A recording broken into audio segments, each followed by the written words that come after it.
سورہ واللیل قرآن الحکیم فرقان المجید کی 92 نمبر صورت ہے۔ اپنے اندر بے پناہ فوائد رکھتی ہے اور رزق کے حوالے سے رزق کی ترقی اور روزی میں خیر و برکت کے لیے اس صورت کو روزانہ 41 مرتبہ پڑھنا اور 41 دن تک پڑھنا اور پھر روزانہ 41 روپے خیرات کرنا یا صدقہ کرنا رزق کی برکت کے لیے، بند رزق کو کھولنے کے لیے یہ بہترین عمل ہے۔ سمجھ نہیں لگے گی کہاں کہاں سے رزق کے دروازے آپ کے لیے کھل رہے ہیں۔ یہ اتنی رزق کے حوالے سے برکت والی صورت ہے، بشرطے کہ کوئی اس طرح سے پڑھے۔ 41 روپے روزانہ صدقہ خیرات کرے، 41 دن تک پڑھے اور 41 بار پڑھے۔ ایک وقت مقرر کر لے اور اسی وقت پڑھے۔ باوضو ہونے کی عادت ڈالے، اپنی روزی کے اڈے پر باوضو ہو کر جائے، نماز پنجگانہ ادا کرے، حلال حرام کا دھیان رکھے اور یہ اس طرح سے اس کو پڑھے۔ انشاءاللہ اس سورہ واللیل کی برکت سے رزق کے دروازے ایسے کھلیں گے کہ سمجھ نہیں لگے گی کہ رزق اللہ کہاں کہاں سے عطا کر رہا ہے۔ دوران عمل یا دوران پڑھائی کچا لہسن اور کچا پیاز کھانے سے پرہیز کریں۔ کوشش کریں عطر گلاب لگاتے رہیں، الکوہل وغیرہ سے پرہیز کرتے رہیں اور خوراک کا دھیان رکھیں، حرام لقمہ معدے کے اندر نہ جائے، تو انشاءاللہ آپ اس کے بے شمار فوائد دیکھیں گے۔ اس کے علاوہ ایک دفعہ میری بیٹی نے مجھے گم شدہ چیزوں کی واپسی یا کوئی گم ہو گیا ہو شخص، اس کے لیے مجھ سے کچھ پوچھا تھا، تو میں اس کا بھی ایک عمل آپ کو اسی سورہ واللیل کے حوالے سے دیے دیتا ہوں۔ اس کو آگے بھی ڈیلیور کیجیے گا تاکہ اور لوگوں کا بھی فائدہ ہو۔ کسی کا کوئی پیسے گم ہو جائیں یا جنات چوری کر کے لے جاتے ہیں، ممکن ہے یہ اس کی برکت سے واپس بھی آ جائیں، اور ممکن ہے کہ آئندہ کے لیے بندش لگ جائے کہ کوئی جن آپ کا پیسہ چرا نہ سکے۔ تو اس کے لیے بھی یہ ایک بہترین ایک عمل ہے اسی سورہ واللیل کا۔ تو کرنا آپ نے کیا ہے کہ اس کا ایک نقش، اگر نقش نہ آپ چاہتے ہوں، یا کچھ لوگ ایسے بھی ہیں جو سمجھتے ہیں کہ نقش لکھنا ٹھیک نہیں ہے یا اعداد میں اس کو لکھنا ٹھیک نہیں ہے، یا کچھ لوگ اس اعداد کا غلط مفہوم بھی لیتے ہیں، حالانکہ غلط مفہوم اس کا نہیں ہوتا ہے، لیکن وہ اپنی فہم اور اپنی عقل کے مطابق اس کا غلط مفہوم بھی نکل لیتے ہیں۔ ایک دفعہ ایک مولانا صاحب اعداد کے حوالے سے بہت برا بول رہے تھے، اور وہ اعداد کے حوالے سے یوں کہہ رہے تھے کہ فرض کریں 92 نام ہیں ایک عدد کے، یا 786 لے لیں، 786 اعداد ہے بسم اللہ الرحمن الرحیم کے، تو وہ بسم اللہ الرحمن الرحیم کے ضروری نہیں کہ 786 بسم اللہ کے ہی ہیں، کسی اور کے بھی 786 اعداد ہو سکتے ہیں، حرف تہجیسی مل کر یہ سارے بنتے ہیں نا جی۔ تو کسی اور چیز کے بھی تو 786 ہو سکتے ہیں، یا کسی ہندو کا نام بھی ایسا ہو سکتا ہے جس کے اعداد 786 بنتے ہیں۔ تو ایسے ہی انہوں نے 2-3 بدھ مذہب یا ہندوؤں کے نام وغیرہ لے کے وہ اس کے اعداد کو 786 کے سے تعبیر کر کے اور کہا تھا یہ دیکھیں یہ فلاں بدھ کا نام ہے، فلاں ہندو کا نام ہے، یہ لوگ یہ ظلم کر رہے ہیں، زیادتی کر رہے ہیں۔ ایسا نہیں ہے، ہمیں ان سے کوئی سروکار نہیں ہے۔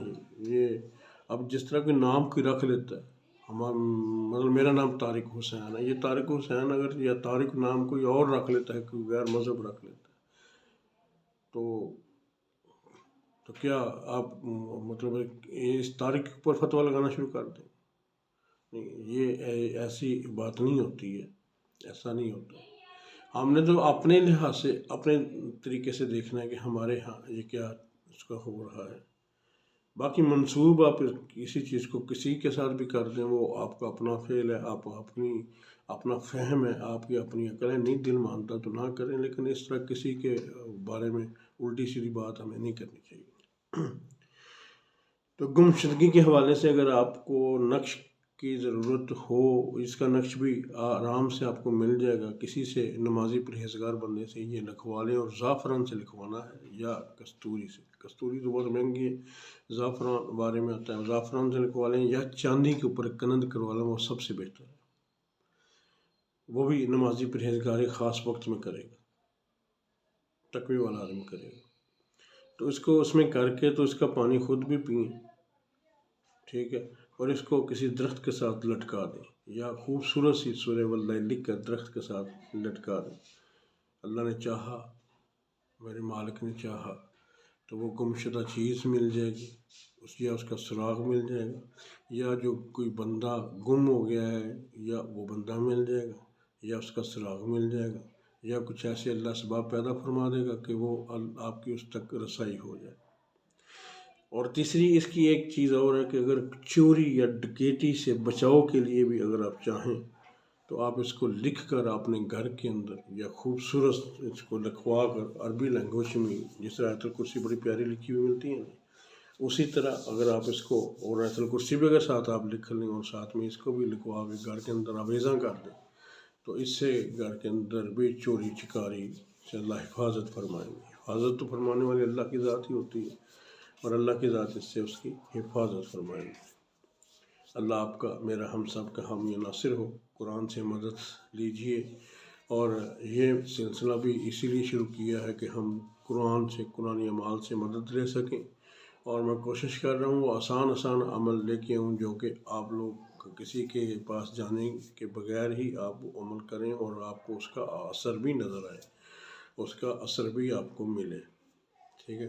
نماز کی پابندی میرے ہر عمل میں بہت ضروری ہے۔ نماز پابندی سے پڑھنی ہے، غیبت سے، چغلی سے بچنا ہے، اور کسی کے ساتھ زیادتی نہیں کرنی، کسی کے ساتھ دھوکہ فریب نہیں کرنا، فراڈ نہیں کرنا، صبر کے ساتھ رہنا ہے، ٹھیک ہے۔ گھر کے اندر ماحول پازیٹیو بنا کے رکھنا ہے، لیمو کا استعمال کرنا ہے۔ لیمو ایک ایسی چیز ہے جس سے شیاطین کو الرجک ہوتی ہے، جس طرح ہمیں ہینگ کی بدبو سے یا گندی بدبو سے ہمیں الرجی ہوتی ہے، ہم اس کے پاس کھڑے ہونا بھی پسند نہیں کرتے، اسی طرح جہاں پر لیمو ہوگا وہاں پر شیاطین کا کھڑے ہونا مشکل ہوتا ہے، وہ وہاں سے نکلنے کی کوشش کرتے ہیں، اور اسی لیے عاملین حضرات یا میں خود لیمو پر عمل کر کے بڑے جادو توڑ دیتا ہوں۔ 24 گھنٹے کے اندر کوئی جادو نہیں توڑتا، میں توڑ دیتا ہوں، اللہ کی مہربانی سے، اس کی عطا سے میں توڑ دیتا ہوں۔ اس میں لیمو کا بڑا دخل ہوتا ہے، اللہ نے جو لیمو کے اندر تاثیر رکھی ہے اس سے ان چیزوں کو بہت نفرت ہوتی ہے، اور یہ وہاں سے بھاگتے ہیں، اور جب اس پہ کیا جاتا ہے، جو بھی پڑھائی کی جاتی ہے، اس کی پڑھائی کی برکت سے، اس لیمو کی برکت سے، اور پھر ہمارے کرنے کی برکت سے اللہ رب العزت اس میں ایسی تاثیر پیدا فرماتے ہیں کہ جادو ٹوٹ کے ریزہ ہو جاتا ہے، اور بعض کا واپس پلٹ جاتا ہے جہاں سے آیا ہے۔ تو میرے صرف بتانے کا مقصد یہ ہے، گھر میں لیمو رکھیں تاکہ آپ شیاطین کے مختلف وار سے محفوظ رہ سکیں۔ طاؤس کو کثرت سے پڑھا کریں تاکہ رجیم شیطان سے بھی بچا جا سکتے۔ گھر کے اندر اذان دیا کریں، گھر کے اندر دیکھیں، آج تک کوئی کہے کہ مسجد کے اوپر کسی نے جادو کر دیا ہے، مسجد کے اندر کسی کچھ جادو والی چیز کسی کے وہاں ملی ہو، ایسا نہیں ہوتا ہے۔ حالانکہ مسجد میں تو سبھی کا آنا جانا ہوتا ہے، لیکن ایسا نہیں ہوتا ہے۔ اگر گھر میں آپ اذان کے عادی بن جائیں تو آپ بڑی ناگہانی آفتوں سے بچ جائیں گے۔ تو یہ ان چیزوں کا معمول بنائیں، اپنے عقائد درست کریں، وضو میں رہیں، وضو کرنے کا طریقہ علماء سے سیکھیں، صحیح وضو کریں، صحیح قرآن پڑھیں، اپنے بچوں کو قرآن پڑھائیں، تو اپنی نگرانی میں پڑھائیں، بچوں کی نگرانی بھی کریں، مسجد بھیجتے ہیں بچوں کو چیک بھی کریں، مسجد میں گئے تھے، مدرسہ بھیجتے ہیں تو مدرسے کو بھی چیک کریں، اسکول بھیجتے ہیں اسکول کو بھی چیک کریں، چیک رکھیں اپنے بچوں کے اوپر۔ اللہ آپ کا، میرا، ہم سب کا حامی و ناصر ہو، ٹھیک ہے، اللہ خیر عطا فرمائے۔ اچھا، اب ہم چلتے ہیں ایک چھوٹی سی بات کسی نے مجھ سے پوچھی تھی ایک دفعہ، سورہ بدخوابی کے حوالے سے، نیند کے حوالے سے، کہ رات کو بعض کا بندہ ڈر کے اٹھ جاتا ہے، جس طرح کہتے ہیں نا تربک جاتا ہے، ایسے تربک یا بچہ ڈر جاتا ہے، اس طرح کی کیفیت ہونا، یا ڈر کے اٹھ جانا، یا بدخوابی نیند ہی نہ آنا، تو اس کے لیے بددعا بہترین صورت. بددعا، سورہ بددعا کو رات کو پڑھ کے سو جائیں. 7 دفعہ پڑھنا کافی ہے. سورہ بددعا 7 دفعہ پڑھنا کافی ہے. سورہ بددعا کو 7 دفعہ پڑھ کے سو جائیں، انشاءاللہ بڑی سکون کی گہری نیند سوئیں گے، اور یہ تربکنا بھی بھول جائیں گے. اللہ آپ کا میرا حامی ناصر ہو. تو قرآن سے افادیت حاصل کریں. جو چاہتا ہے کہ یہ میری باتیں ٹھیک ہیں اور آگے کسی تک پہنچنی چاہیے، تو اس سے گزارش ہے کہ اس کو لائک بھی کرے، شیئر بھی کرے. ٹھیک ہے، شیئر بھی کرے، لائک بھی کرے، سبسکرائب بھی کرے. خدا را جو بھی اسلامی چینل ہیں جہاں پر اسلام کی بات بتائی جاتی ہے، یا جہاں پر لوگوں کے فلاح کے لیے قرآنی معلومات دی جاتی ہیں، وہ کسی کا بھی چینل ہو، اس کو سبسکرائب بھی کیا کریں، اس کو لائک بھی کیا کریں، اس کو شیئر بھی کیا کریں. آپ کے ایک شیئر سے آپ ہمارے اس پورے معاملے کا حصے دار بن جاتے ہیں، اور ثواب میں بھی آپ حصے دار بن جاتے ہیں. تو جاتا کچھ نہیں ہے شیئرنگ کرنے سے، آپ شیئر کر دیا کریں. ٹھیک ہے نا. آپ کو اگر یہ ٹھیک لگے تو اس کو بھی شیئر کریں، آگے شیئر کریں، آگے سے آگے بھیجیں. ٹھیک ہے. تو اللہ آپ کا میرا حامی ناصر ہو. اور فلسطین کے حوالے سے بھی ایک عرض کرتا چلوں کہ اسرائیلی پروڈکٹس کو بند کر دیں. اسرائیلی پروڈکٹس جتنی بھی ہیں، پلیز خدا کے لیے، ہم ان اسرائیل والوں کے ساتھ ان میں جہاد میں تو شامل نہیں ہو سکتے، لیکن خدا را یہ پروڈکٹس جو اسرائیل کی ہیں وہ بند کر دیں. اس کی جگہ پاکستانی مصنوعات استعمال کریں. کسی عرب کنٹری سے کوئی آتی ہے تو وہ استعمال کر لیں، کسی اور ملک سے آتی ہیں تو وہ استعمال کر لیں، لیکن اسرائیلی پروڈکٹس کو بائیکاٹ کر دیں. قسم کھائیں کہ یہ آج کے بعد ہم نے اس کو استعمال نہیں کرنا. اللہ ہم سب پر خیر عطا فرمائے. اب ہم چلتے ہیں سورہ بددعا کے باقی عملوں کی طرف. اللہ میرا آپ کا سب کا حامی ناصر ہو. اب سورہ بددعا شروع کرتے ہیں. ٹھیک ہے.